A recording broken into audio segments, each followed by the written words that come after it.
In medieval European society, daily meals were not merely a personal necessity, but a foundation for sustaining the life of entire communities under fragile and unstable conditions. Food determined the ability to work resistance to disease and the long-term survival of families, especially in a world where life depended entirely on land, agricultural cycles, and natural forces that were difficult to control. Medieval people did not eat according to personal preference or habit, but according to what they could obtain near their place of living from fields, small gardens, forests, or rivers close to their villages. Each meal directly reflected social status, economic conditions, and the relationship between people and their surrounding environment, creating clear distinctions between social classes within the same society.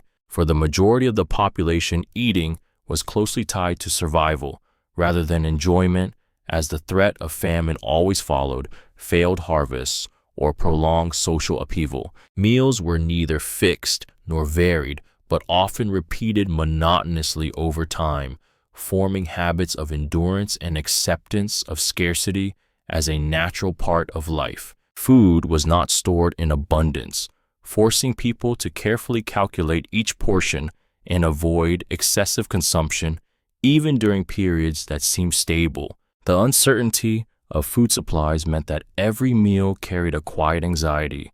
Today, there might be enough to eat, but tomorrow could bring severe shortage. Even in years of good harvests, people maintained frugal eating habits as generational experience taught that abundance rarely lasted long. Food, therefore, served not only as a source of energy, but also as a symbol of stability or insecurity in everyday medieval life. Through daily meals, people clearly understood their place within the social order, as well as the limits imposed on each family and small community by their living conditions. What appeared on the dining table each day revealed humanity's deep dependence on nature and its capacity to adapt to harsh conditions over many generations. Daily meals thus became the most honest mirror of medieval life, where survival was a quiet, constant struggle renewed each day.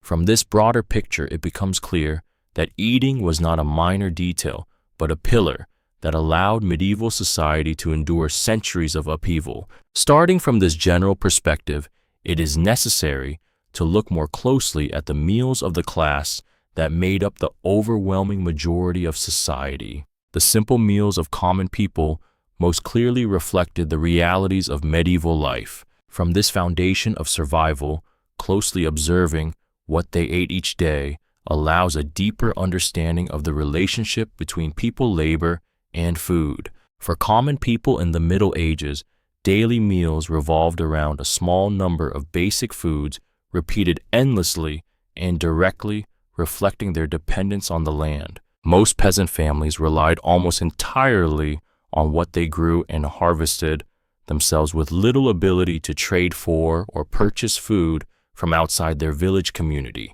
Bread formed the center of nearly every meal, appearing from early morning until evening and serving as the primary source of energy for days of heavy labor. The bread eaten by commoners was usually made from coarse grains that were poorly milled, dark in color, and heavy in taste, very different from the fine white bread of the wealthy. When harvests were poor, flour was often mixed with bran wild seeds or other fillers to stretch dwindling food supplies. Thick porridge made from barley or oats was nearly as common as it was easy to prepare, easy to divide, and well suited to large households. A large pot of porridge was typically cooked in the morning and eaten throughout the day, sometimes with added vegetables or roots to increase its filling effect. Vegetables grown around the home, such as cabbage, onions, beans, and turnips, provided rare nutritional variety, helping meals feel less monotonous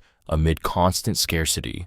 These vegetables were usually boiled simply or cooked together with porridge, lacking sophistication, but playing an important role in the daily diet of common people. Meat rarely appeared in daily meals since livestock were primarily kept for plowing, breeding, or special occasions. Only during festivals, weddings, or when an animal died naturally was meat divided and shared among multiple families. Fish from nearby rivers or streams sometimes replaced meat, though fishing depended heavily on the season and natural conditions. Spices were extremely scarce, leaving food bland and largely unchanging in flavor, clear evidence of long-term deprivation in rural life. Meals were eaten quickly, shared from a single large pot, using hands or wooden spoons with no formal rituals or elaborate divisions. Through these simple meals, one can clearly see how common life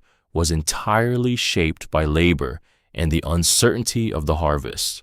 From this prolonged monotony, it becomes necessary to examine more closely how people obtained and stored food to survive the harsh months ahead. It is through this process that we see meals did not begin at the table, but in the quiet, unrelenting labor of the fields. For people in the Middle Ages, having food did not depend solely on the current meal, but was closely tied to their ability to obtain and store provisions for long months of instability. Food production was heavily influenced by the season's weather and human labor, making every year carry the unpredictable risk of crop failure. Sowing had to be done at precisely the right time, as a delay of just a few weeks could cause an entire harvest to fail due to heavy rains or an early onset of cold. After the harvest, the greatest challenge was not how much to eat, but how to preserve food for as long as possible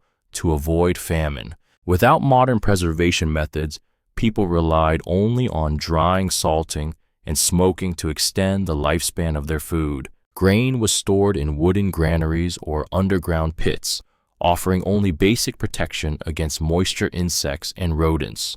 Losses caused by mold or gnawing animals were common, steadily reducing stored supplies over time. When meat was available, it was usually heavily salted or hung to smoke so it could last through the harsh winter months. Fish from rivers or lakes were also dried, becoming a rare source of protein when hunting was difficult. Vegetables such as turnips, onions, and cabbage were kept in earthen cellars where cool temperatures and low light helped them last longer. Women typically played the central role in rationing, monitoring, and preserving a household's food across the seasons. They had to calculate every portion carefully, since eating too much early meant severe shortages later. Children growing up in this environment became accustomed early to small portions and frugal eating habits. As reserves dwindled, people turned to forests to gather wild fruits, roots, and herbs to survive day by day. Not everything gathered was safe to eat, but hunger forced people to accept risks in order to survive. In years of poor harvests, flour for bread was mixed with unfamiliar ingredients to stretch the remaining food supply. Securing and preserving food became a silent struggle, one without weapons, yet filled with constant tension. It clearly reflected the fragility of medieval life, where survival depended day by day on a harsh and unpredictable natural world. From this process of obtaining and storing food, it becomes clear why meals were always accompanied by anxiety rather than a sense of security.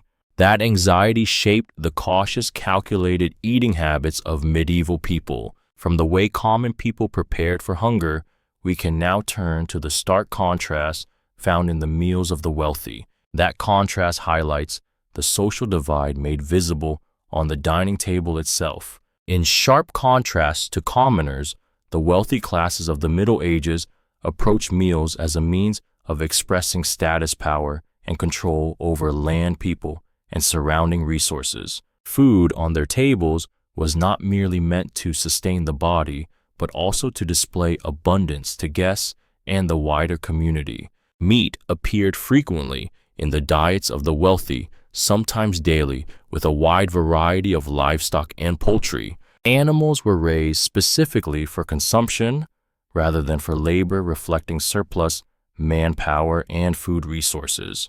Hunting in the forests provided game meat and simultaneously affirmed territorial control and privileges denied to common people. Bread consumed by the wealthy was made from finely milled flour, light in color and soft in texture, completely unlike the heavy coarse bread of peasants. Rare and valuable spices were used generously, not only to enhance flavor, but also to demonstrate access to distant trade routes. Heavily spiced dishes sometimes masked the taste of long-preserved meat, while creating an air of luxury and distinction. Vegetables still appeared in meals, but played a supporting role, carefully selected and prepared with far greater attention. Meals took place in spacious settings, with tables, seating arrangements, and servants reflecting a clearly defined hierarchy of power. Inviting guests to dine was a political act, reinforcing alliances, displaying generosity,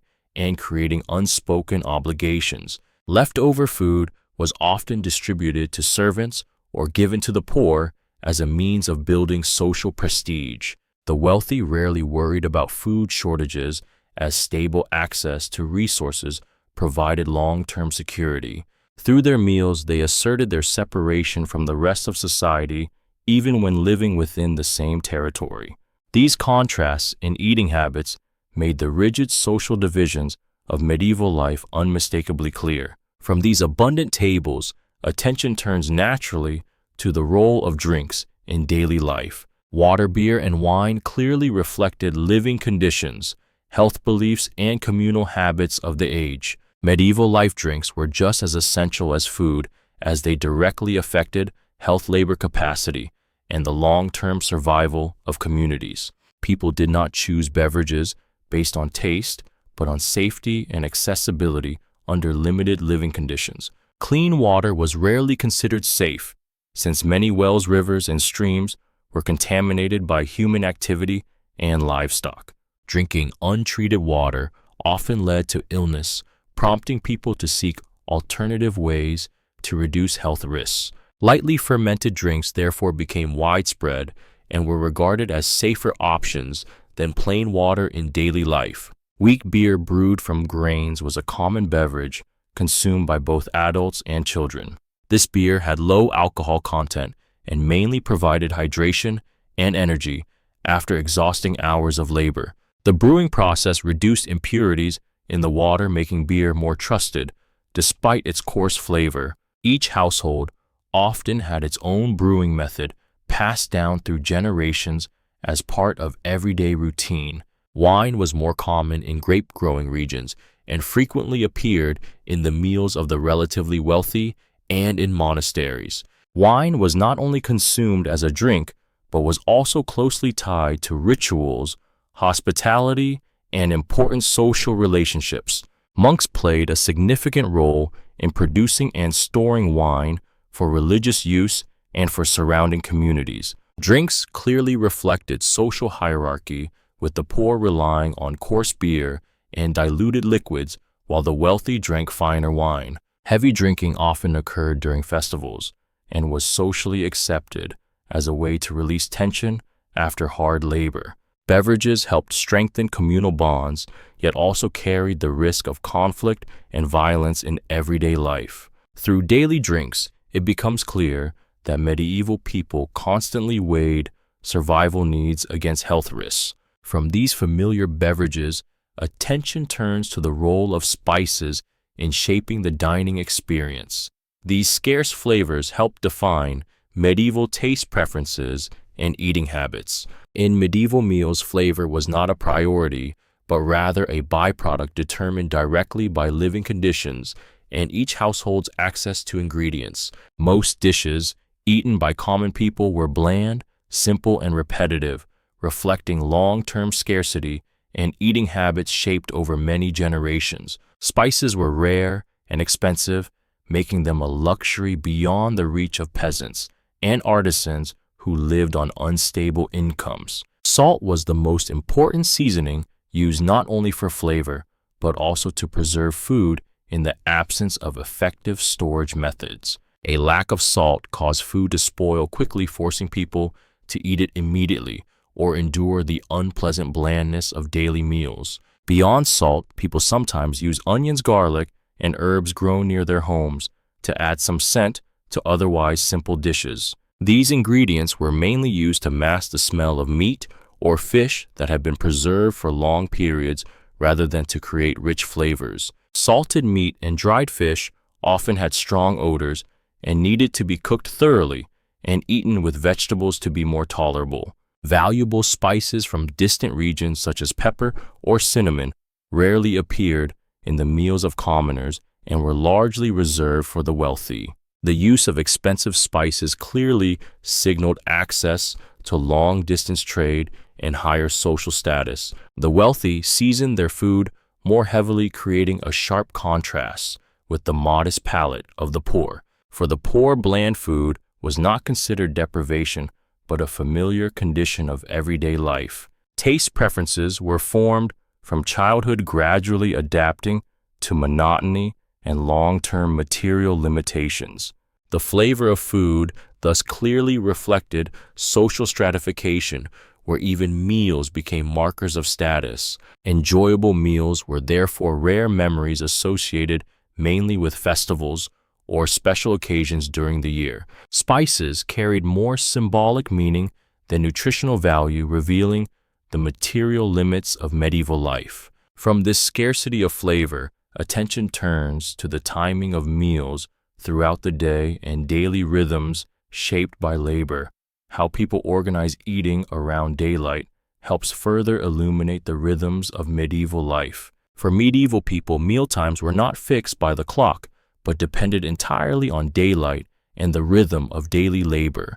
Clear concepts of breakfast, lunch, or dinner hardly existed in the everyday lives of most people. The working day usually began very early, as soon as there was enough light to see tasks in the fields or workshops. People rarely ate immediately after waking, as they prioritized using the early morning light for work before taking any rest. The first meal of the day typically took place after several hours of labor, when the body began to tire and needed replenishment. This meal was very simple, usually consisting of bread, porridge, or leftovers from the previous day, just enough to continue working. The main purpose of this early meal was not long-lasting fullness, but temporary energy to sustain the next stretch of labor. The most important meal of the day usually occurred around midday, when work paused due to fatigue. At this time, the family or work group gathered briefly to eat before returning to their tasks. Portions at the midday meal were slightly larger than the first meal, but still modest and rarely varied. After eating, labor continued until daylight began to fade in the afternoon. The final meal took place in the late afternoon or at dusk as the day's work came to an end. This was often the most filling meal, intended to prepare the body for the long nighttime rest without labor. Families gathered around a shared pot, eating while exchanging news of the day's events. Without strong artificial lighting, meals had to end early once darkness fully set in. Eating too late was considered unhealthy and likely to cause discomfort during rest. Eating rhythms changed with the seasons, as longer or shorter days determined the number of meals. In summer, more small meals might appear due to extended working hours. In winter, there were often only 1 or 2 meals because of cold weather and limited food reserves. Meal times clearly reflected humanity's dependence on nature and living conditions. Through these eating rhythms, it becomes clear that meals were inseparable from labor and formed part of the cycle of survival.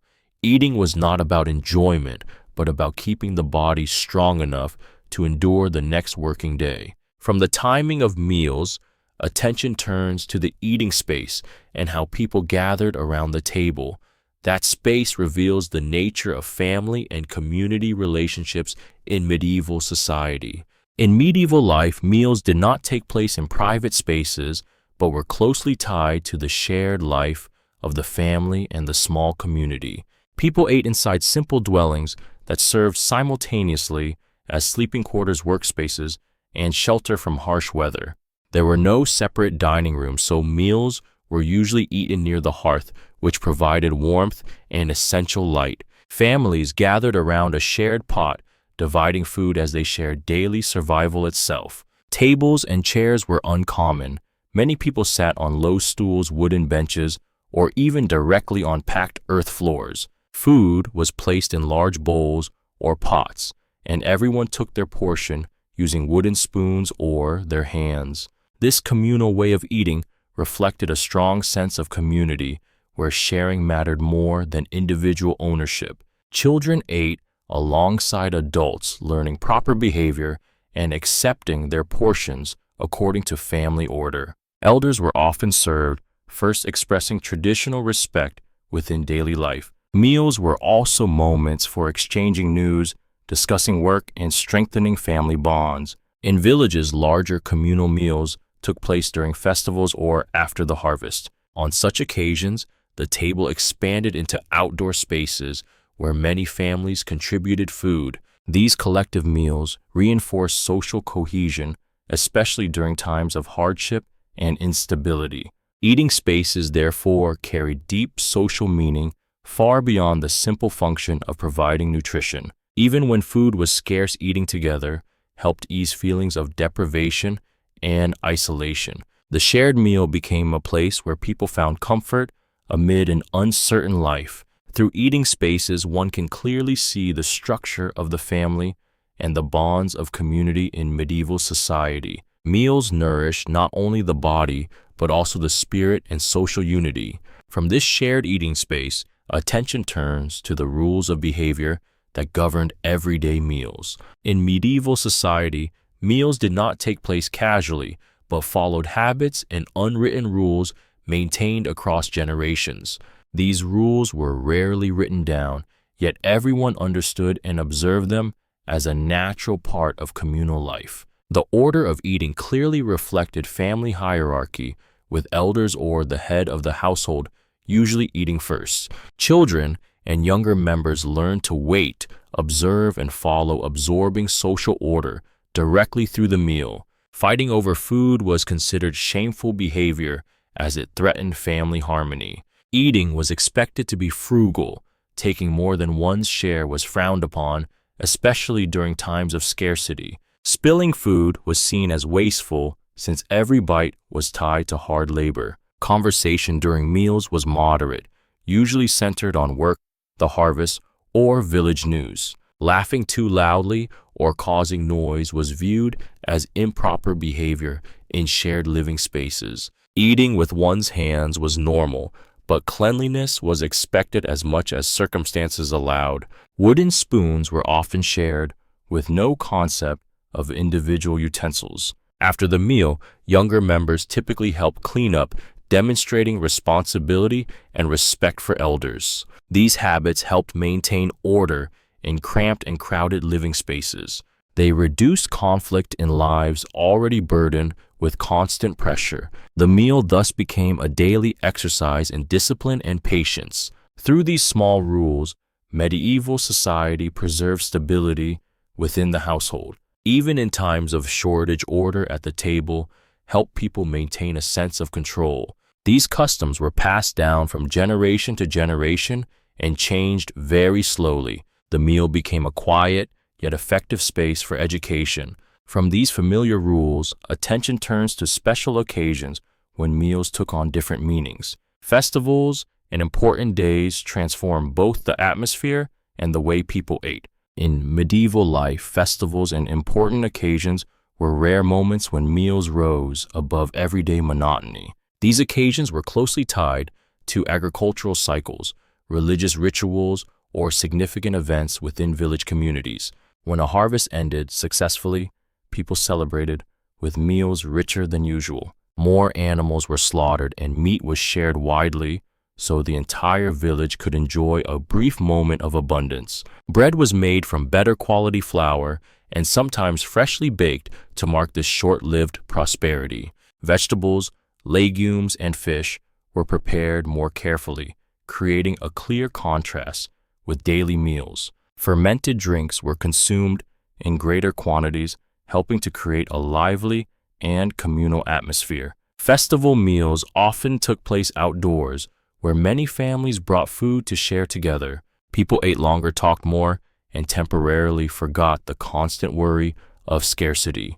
Children were allowed to eat more than usual, treating it as a rare reward during the year. Festivals also served to strengthen communal bonds and release accumulated tension. However, this abundance lasted only briefly and did not erase the long-term reality of hardship.